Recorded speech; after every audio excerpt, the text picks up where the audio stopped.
We zijn vandaag weer in Zuid-Sande, waar we eerder een item gemaakt hebben. Over de ezel die veel kabaal maakte. En nu gaan we weer eens kijken hoe het ermee voor staat.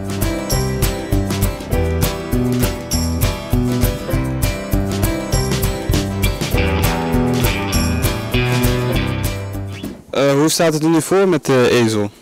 Ja, bij de ezel gaat het goed. Ik heb geen klachten meer van de buren of van omwonenden. Dus voor mij is het zo goed. En heeft de gemeente nog iets laten horen? Nee, ik heb wel contact opgenomen met de gemeente. En zolang er geen klacht komt, ja, mag die ezel blijven lopen. En als er wel een klacht komt, moet die ezel 's nachts in de donkere schuur.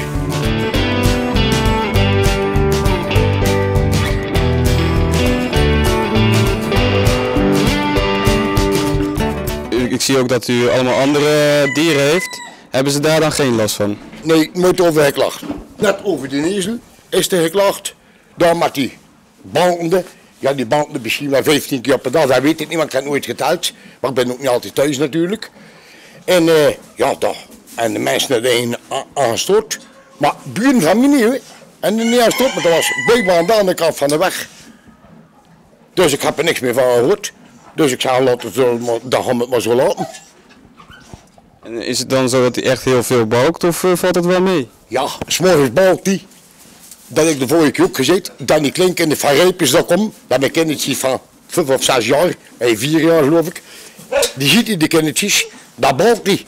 Ja, die kan niet praten natuurlijk. Dus ik kan zeggen, die gaan ze niet helemaal laten worden, de balken. Dus van die kindertjes, dat is middags. Balkt hij natuurlijk ook. Ja, dat is natuurlijk zo. Hier heb je gehoord, die wilden ons komen. En we liepen naar in de pad. En die balkt.